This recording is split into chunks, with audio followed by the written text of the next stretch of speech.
Good day everyone, welcome to another experience and impressions video. Today's topic, The Legend of Zelda Twilight Princess. In the roughly 30 hours of gameplay it took me to finish the game, I enjoyed this Legend of Zelda game. Although the tutorial has been a bit slow and in previous attempts to finish the game I didn't get past the first dungeon, this time I did and it was an overall good experience. But let's put The Legend of Zelda Twilight Princess into context. This game has initially been slated for release in 2005 on the GameCube.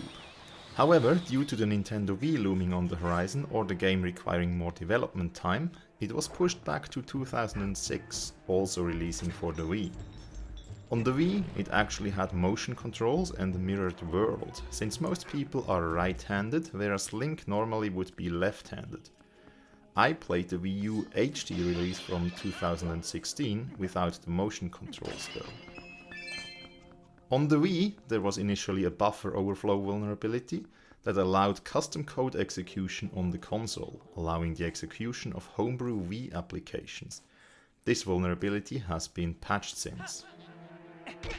So, what is it you do in this game? True to the Legend of Zelda games I played so far, the game is split into a bigger overworld and several puzzle instances or dungeons. Monsters can be found everywhere, so there's a fair bit of fighting throughout the journey as well, as you would expect from a Legend of Zelda game, right? In general, you start in the overworld. The accessible part of the overworld starts out relatively small, but is not restricted by invisible walls, but natural obstacles that can be overcome with further progression. In the overworld, you generally do the story progression and exploration for hidden secrets and treasure. Since this area is somewhat bigger, the trusty horse Epona helps Link to get around as well. I rarely used Epona though, since there are plenty of teleport portals that can be unlocked to minimize travel distance. At certain points throughout the story you have to enter a dungeon. Dungeons in Twilight Princess are great. There are a lot of interesting puzzles and mechanics in there, and the boss fights at times are really cool. I just found the difficulty of the puzzles to be relatively low, and it was mostly clear what had to be done instantly. Take that as a positive or negative as you like. One interesting part of Twilight Princess are the Twilight sections, where Link is a wolf. In these sections, the use of items is prevented, but Link gains the ability to talk with animals or dig under fences and the like. Wolf Link also has sharpened senses and can find hidden things with them. In terms of progression, it's the usual Legend of Zelda things, but it works. Items, heart containers, pieces of hearts and some upgrades to existing items, like bigger pouches. The new items come mostly from dungeons, where they usually are needed to solve puzzles in that specific instance. On the overworld, those same items then sometimes help to open up a bigger section of the map. The items in Twilight Princess are pretty fun in general. For example, there's not a simple boomerang as in other Legend of Zelda games, but it's a wind-creating boomerang. Another example, bombs are not just bombs, but can be mounted on arrows and therefore shot over long distances with the bow. Heart containers, your traditional life bar, come from dungeon bosses and collecting pieces of hearts all over Hyrule, also found in some minigames. There are other collectibles in addition to the pieces of hearts, Poe souls, bad specters that can only be collected as Wolf Link, stamps and golden insects. The golden insects are great, because you get a lot of rupees for collecting them, as well as wallet upgrades that allow you to carry more rupees in general. I didn't bother to collect all the Poe souls, but for one of the best rewards from them, it's not needed to collect all of them. About a third of all is enough, I believe. Stamps are a collectible that are only found in the Wii-U HD remaster and can be used to communicate with friends. Possibly? I don't know, and I didn't bother too much with completing this collection either. There are also different clothes or armors available, and interestingly, they offer unique benefits and are not straight upgrades, so it is essential to switch armor from time to time. There are also a couple of sword techniques to be learned to flesh out the basic sword moves Link has at the beginning. This can be unlocked by finding a Howling Stone as Wolf Link, then later visiting a Ghost Wolf as regular Link. And these sword skills make handling tougher enemies much easier. The story in Twilight Princess is very linear. There is essentially only one way to progress. By no means a bad thing, especially since it's well done. I especially liked Midna, a companion for Link in this game.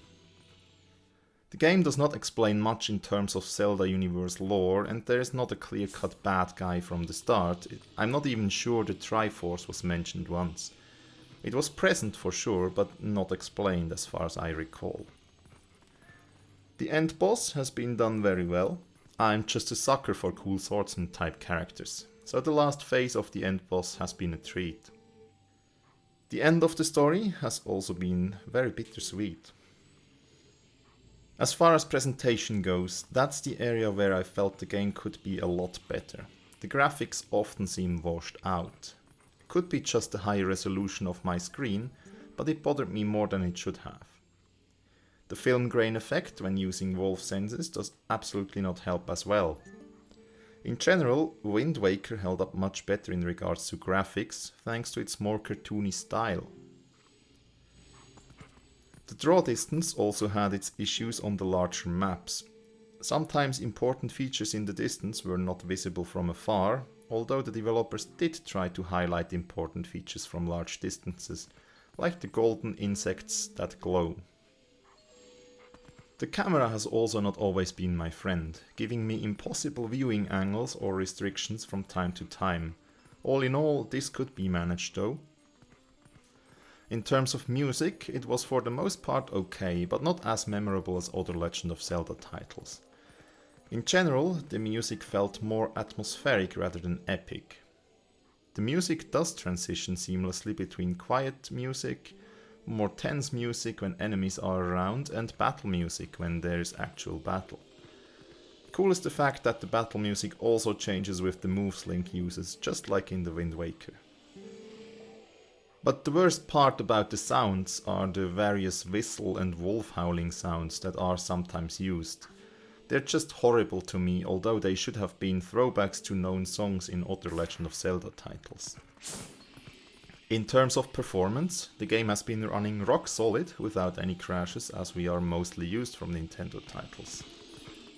One thing to mention though, the controls let Link fall into more than one chasm due to inaccuracies on tight spaces, or Link not behaving as I wanted to, like not going onto a rope that he wanted to cross. As usual, a few more points that I couldn't fit into one of the other drawers. There are hints to story progression from two sources, as far as I can tell. A fortune teller that has to be paid, and Midna. I can't tell too much about the fortune teller, since I only visited her once. But the good thing about her is that she also has hints to heart piece locations. In addition to the hints about the whereabouts of the heart pieces, the locations of them are usually not too secret, and I had no trouble finding most of them just from walking into them. There's also fishing in the game, but apart from one or two parts of the story, it has been optional and without rewards, other than the relaxation of fishing. More substantial rewards can be gained from other minigames, snowboard racing and river rafting as examples.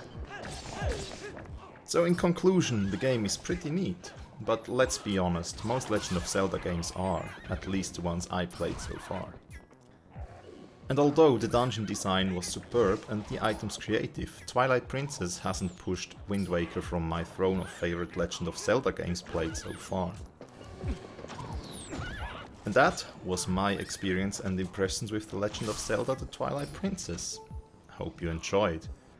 As usual, let me know your experience with the game or ideas for improvements. Also, like and subscribe if you are feeling generous.